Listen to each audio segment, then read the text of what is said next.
How's it going, guys? Welcome back to the Weeb Lounge. In this character spotlight, Tama got a job. Yeah, I got a cat girl, Tamaki, cafe edition, working in a cat cafe, feeding cat coffee. Cats don't like bitter stuff or hot stuff. That's a well-established fact in anime lore.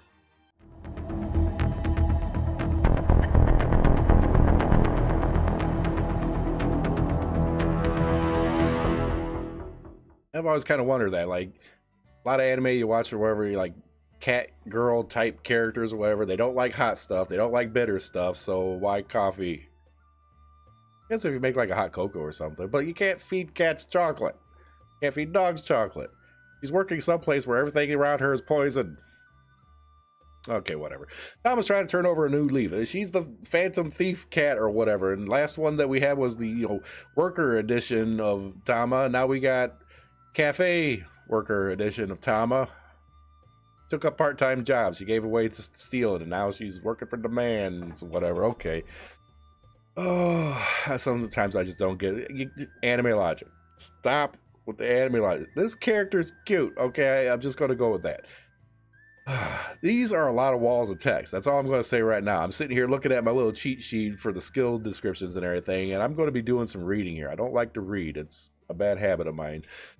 Okay, skill number 1, Bitter Edge. Frontline physical damage attack and technique point recovery of all allies in her immediate vicinity and herself. Herself usually a little bit more. The amount of technique point charge will depend on the number of allies in range. Okay, well this character sits all the way at the back, but she's physical damage, right? Skill number 2 will fix that. This is the only character I can think of offhand that does this. Skill number 2, Sweet Service. Tama will jump to the side of the character with the highest physical attack power, increase the physical attack power of all eyes within range centered on the character she jumped to, and also heals those characters with a heal over time that lasts about 7 seconds. This does permanently move her in the line, which means if she's all the way in back, and let's say June's up front, and for whatever reason, June has the highest physical attack power, which means you're doing things wrong, but let's just say she does, okay? Tama will jump up to June, just right beside her, right behind, however I can do, whatever. Will stand right behind June and reposition herself completely in the lineup. She stays there. She doesn't go back. She stays there. It's kind of like, was it skill canceling Kokoro during her little charge thing, what us global players did for the longest time. She does her little charge, you do the Union Burst in the middle of it, cancels it, and repositions Kokoro as the tank. Kind of the same thing, but she does it on her own. There's no fidgety mess to do with. She might spill some coffee though. She does spill coffee, just wait. Oh boy, EX skill. Let me get down here. Increase physical attack power. If you happen to have her at 5 stars, it greatly increases physical attack power. Of course it freaking does. I am sick and tired of EX skills. Just roll it into the character and do like a little something extra, or make it extra. EX skill, EX means freaking nothing. It's just like you spent money, time, or effort on this character to 5-star him, so here's a bonus. That's what you get. Kind of gets old, whatever. All right. Union Burst.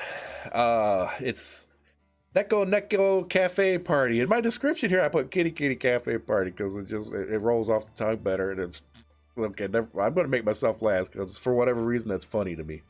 Kitty Cafe. Okay, stop. It's just stupid. Kitty. God, no. Neko Cafe Party. Large physical damage attack to all enemies, increases her own physical attack power, heals all allies in her immediate vicinity. Damage and physical attack power will increase depending on how many allies are in range. And I'll go over a little bit of the detail on the whole range and how many and stupid mechanics, because a lot of characters that have these kind of mechanics end up falling on their face. We know cats always land on their feet, so there's no falling on the face. So anime logic aside, this actually ends up being a good thing. Let's throw her into combat. Oh, you guys can tell I'm still a little congested from whatever I had 2 weeks ago or whatever. It's not going away. It needs to. I didn't limit break Tama here yet, but I probably will very, very soon. See, that's the first little thing she does.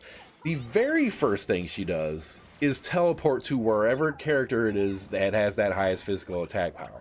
So she's immediately, first action, going to reposition someplace and throw cats at people. My cat throws themselves at me with claws out. What they do, whatever. I'll let us go.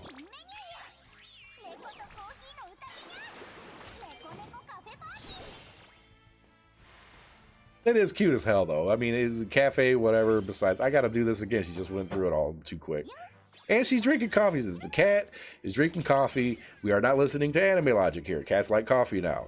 Write that down in your notes and stuff or something. Whatever. Logic has been rewrote.